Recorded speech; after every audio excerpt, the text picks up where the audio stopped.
신제품 개발의 중요성입니다. 신제품을 개발하는 이유를 보면 첫째는 소비자의 욕구와 필요가 변화한다는 사실입니다.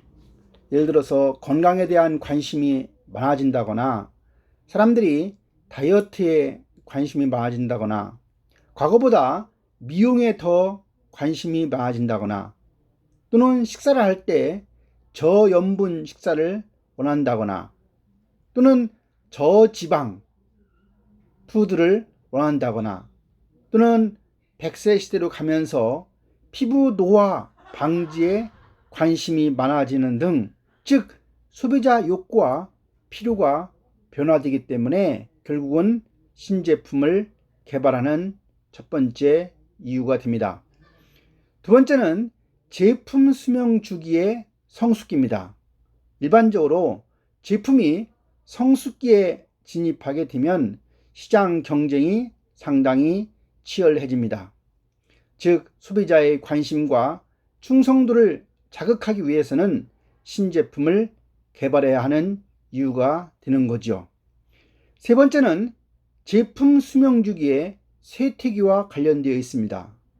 제품 수명 주기가 쇠퇴기에 진입하게 되면 급격한 혁신을 요구하게 되고, 예를 들어서 TV 같은 경우는 선명도 개선을 위한 새로운 방식을 통해서 신제품을 개발해야 하는 이유가 나오는 겁니다.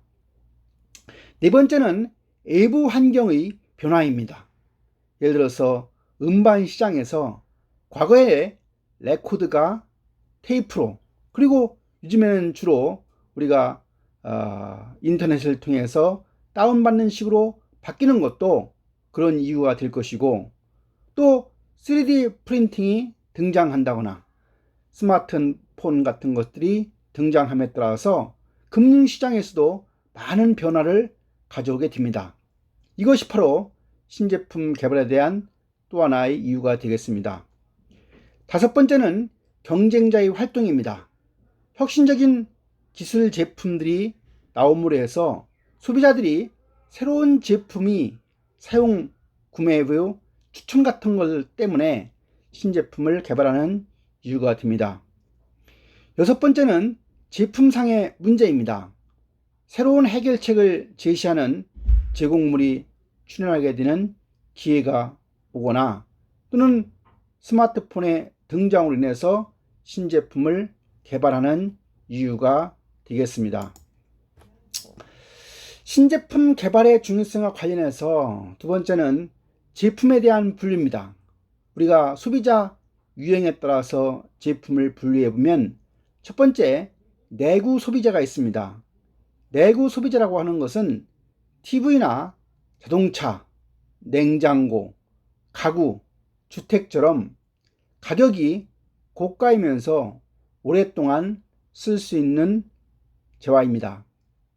그 다음에는 비내구재입니다.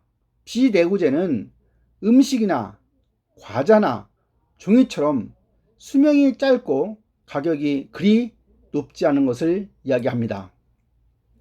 그 다음에 산업 제품, 즉 배터리나 프린터 같은 인더스트리얼 프로덕트가 있고요.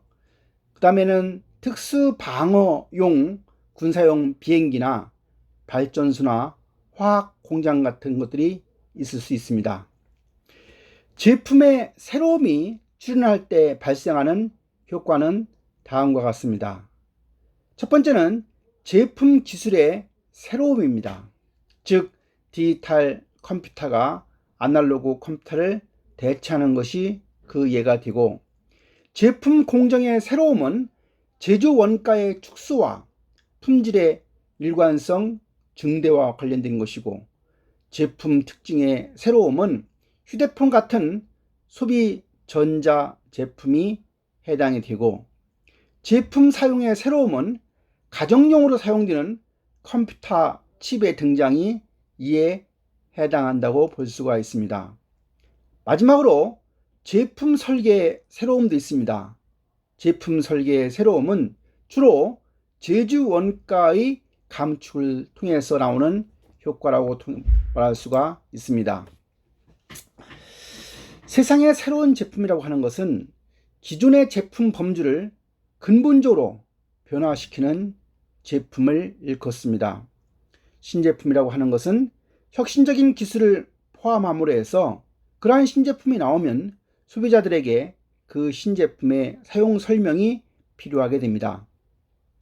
제품의 종류가 최초이고 완전히 새로운 시장을 창조하는 것도 세상의 새로운 제품이라고 일컫습니다.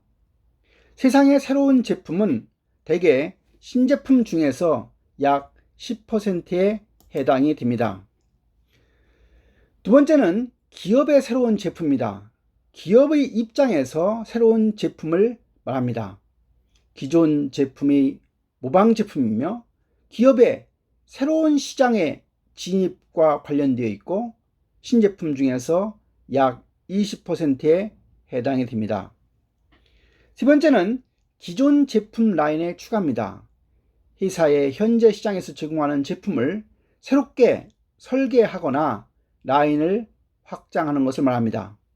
제품 계열이나 제품 품목을 확대하는 것이고 이것은 신제품의 26% 정도를 차지합니다. 네 번째는 기존 제품의 개량이나 수정입니다. 기존 제품을 더욱 좋게 개량하는 것이고 즉 향상된 성능, 기능이나 더 큰 지각된 가치를 제공하기 위한 제품이며 이 경우는 신제품의 26%에 해당이 됩니다. 다섯 번째는 리포지셔닝입니다.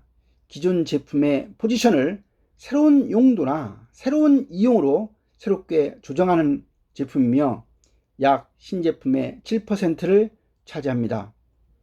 마지막 여섯 번째는 동일한 성능을 저가격으로 제공하고자 하는 원가 절감 차원의 신제품입니다. 이 경우는 신제품의 11%에 해당이 됩니다.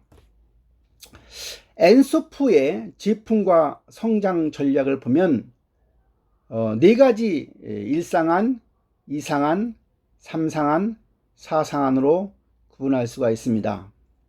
2상한에 해당하게 되는 것은 위험은 낮고 즉 기존 제품을 기존 시장에 하는 것으로 우리는 이것을 시장 침투, 마켓 페니트레이션이라는 말을 합니다. 즉 판매를 촉진하고 가격을 인하하기 위한 것이며 네 가지 상황 중에서 가장 낮은 위험 전략입니다. 여기에 해당하는 것은 주로 슈퍼마켓이나 큰 소매점이 해당이 됩니다. 두 번째는 제품 개발, 프로덕트 디벨롭먼트입니다. 즉 기존의 고객 집단의 기존 시장에 도입을 하는 것으로 즉 신제품을 기존 시장에 내놓는 걸 얘기합니다. 기존 시장을 목적으로 기존 모델에 추가이기 때문에 중간 수준의 위험 전략으로 볼 수가 있습니다. 3상한에 해당이 되는 시장 개발은 기존 제품을 신시장에서 판매하는 것입니다. 마지막으로 4상한에 해당이 되는 것은 신제품을 신시장에 내놓는 것으로 즉 다각화, 다이버시피케이션에 해당이 됩니다. 이 다각화가 네 가지 중에서 아주 높은 위험 전략에 해당이 됩니다. 제품 수명 주기별 전략은 다음과 같습니다. 제품 수명 주기를 보면 도입기, 성장기, 성숙기, 쇠퇴기를 거치게 됩니다. 마케팅의 목표를 보면 도입기에는 제품에 대한 인지와 사용 구매의 창출에 두고 성장기의 마케팅 목표는 시장 점유율의 확대에 있으며 성숙기의 마케팅 목표는 점유율 유지이고 쇠퇴기는 지출 감소나 하베스트, 수확이 해당이 됩니다. 도입기의 제품은 기본 형태라고 한다고 하면 성장기에는 그 제품의 품질 향상에 역점을 두고 성숙기에는 그 제품의 다양화, 쇠퇴기에는 단계적 철수에 해당이 됩니다. 가격을 보면 도입기에는 고가격 정책을 하고 성장기에는 시장 침투 가격, 성숙기에는 방어적 가격, 쇠퇴기에는 저가격 정책을 씁니다. 유통 경로를 보면 도입기에는 선택적 유통에 해당이 되고 성장기에는 집중적 유통, 성숙기에는 집중적 유통, 쇠퇴기에는 선택적 유통이 됩니다.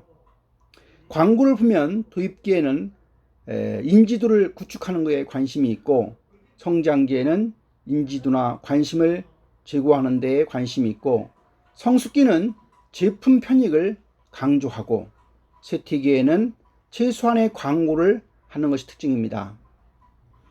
판매 촉진을 보면 도입기에는 시용 구매가 대부분이고 성장기에는 판촉비 감소, 성숙기에는 상표 전환 유도, 쇠퇴기에는 감소하는 특징을 갖게 됩니다.